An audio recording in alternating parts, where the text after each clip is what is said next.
Early access is a term that we hear more and more every day. And from my experience, these games can either be hell or hidden gems. But there is a higher form of gaming, a more rare, a more renowned status. The early access game that made it to full release. I feel like very few games ever actually reach this point, and recently one of them that was in early access for, I don't know, 10 fucking years recently got full released. For 10 years, man, that's half of my life. The game is called 7 Days to Die, and it got on Steam around 2013, and it looked a lot different than this. It looked like this back then.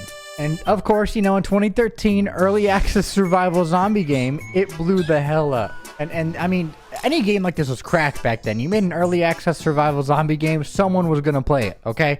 Now, potentially, that someone might have been me, but that's not the point. So out of respect of this game that I worshipped in my tweens, I'm gonna talk about the big 1.0 release, and me after playing it for 30 hours. So as context, I probably haven't played this game in 5 years, so everything was new to me and very different. Because I remember the game looking like a shitty Gmod server that had a top rank that you could buy for $300. But besides that, the game, mechanically wise, was a lot of fun. So just visually, take a look at this. I want you to really take all this in, okay? Look at all the animations and the characters. Now look at that. Fucking what, dude? This game looks completely different. Totally different. But if I'm being honest, it also plays a little differently too. In the early days of 7 Days to Die, you progress by how you do in other games of this style. By just kind of exploring and eventually having enough things to build a base and get better gear for your character. Now it kind of feels like the devs have shifted everything to quests and traders.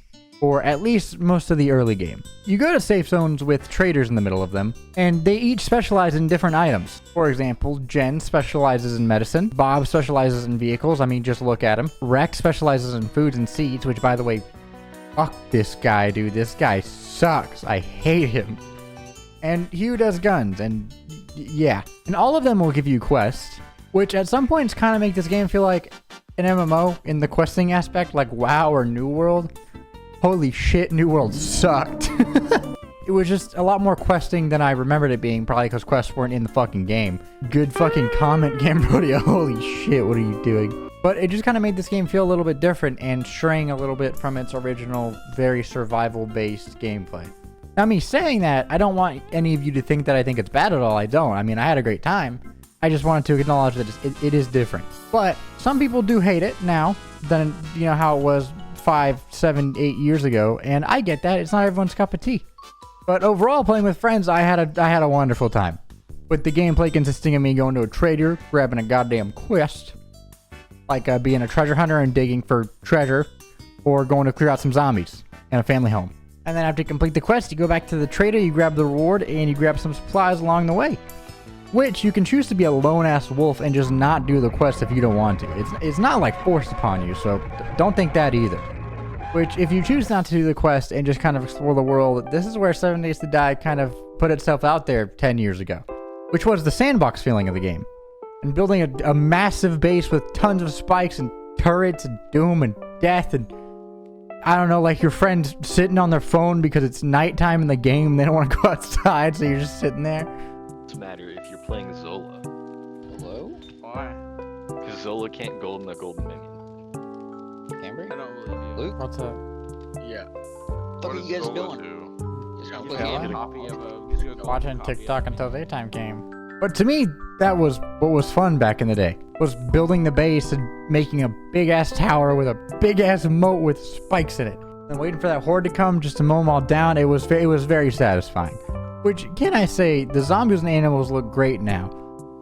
They no longer look like PS2 Hagrid. And they look more like, well, zombies and actual animals. With way better looking fur and completely new animations. Also, the vehicles are completely new. Let me tell you, whenever I played 5 to 7 years ago, I feel like I was probably too stupid and too dumb to go get a vehicle. I probably got off after 4 hours and then went to go play like Black Ops 1 or 2 Zombies or maybe Saints Row 3. There's no telling. I was playing something. But the new vehicles felt great and they look awesome. During that nighttime, by the way, that I was talking about earlier, it is scary as hell. Zombies are able to sprint during the night. Not just like run, sprint. And they're as fast as your sprint. And they do more damage, and they also take more damage to kill. Seriously, having to like shoot a zombie at nighttime, and then seeing 10 more zombies come out because they heard your gunshot and they're all running at you is a very dreadful feeling. There was a part in our playthrough where we had to shoot at night in the Wasteland Zone, which is a biome that is harder with different kinds of zombies, and it was hell. It was so bad. I fell! Oh, man. Yeah, that was probably a very shitty pudding. There's a walking flame zone.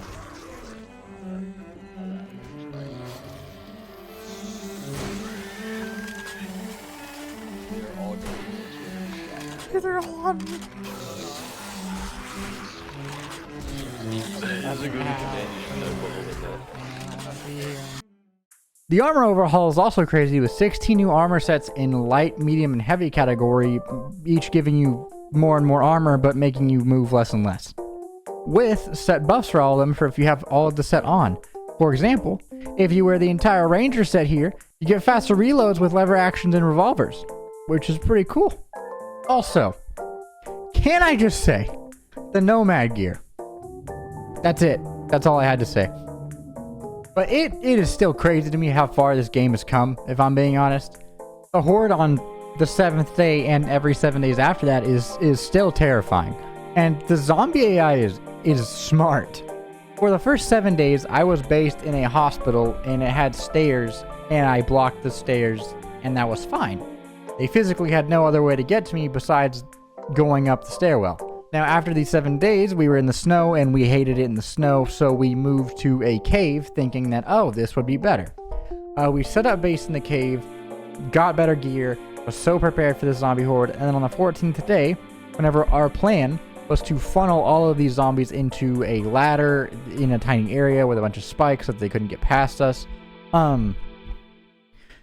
the pathing for them was closer just to dig through the fucking ceiling. They just made their own way in. It was awful. I did encounter many difficulties though. You know, but one of them was the bane of my existence. And it was these fucking magazines, dude. I decided to go down the intellect tree, right? Because I wanted to make turrets. I wanted to go the cool tech stuff. And I also went down it so that we could make the workbench early on. Cool. So you go down the intellect tree to help you, give you a higher chance of finding the magazines you need for the workbench, right? So I put all of my skill into intellect, and I got to like level 23. Put all this skill points into it to find these magazines, and did not find any. You just need 10 of them. You just need 10 of them to get the workbench, right? I didn't get that until like the 10th day of active questing and scavenging, and we were capped so hard. And whenever I finally got that 10th magazine, I rejoiced. I was so happy. Rest in peace, nature. Crafting skill magazine go. bundle, please. Please. Please. Hey, yeah, you gotta do the quick. Oh my god! I got it. It took forever, dude. I spent so many hours slogging away trying to get those magazines. I felt like whenever you open TikTok and it's the TikTok like live feed and it's the guy filling in the glass box for diamonds so he can like go to sleep. That was me. But we finally got it and we made some cool ass gear. But overall, the experience has been a lot of fun, and even though the game is a little bit different, I still enjoyed it thoroughly. I think that you should definitely go check it out, just because if you've played this game in the past and then haven't touched it in a while like I have, you're going to be very surprised by how different this game looks and plays and feels, and it's in a good way. Some people hate it, but I really didn't mind it, but that was because I wasn't a hardcore early days 7 Days to Die fan. Unless you're talking about like 5 to 7 years ago. But I think that's all I really had to say. I will see you guys next video. I am going on a trip, so I don't know if I'm going to get 2 videos out next week. I wanted to, but I will try. Thank you guys for watching. I'll see you next time.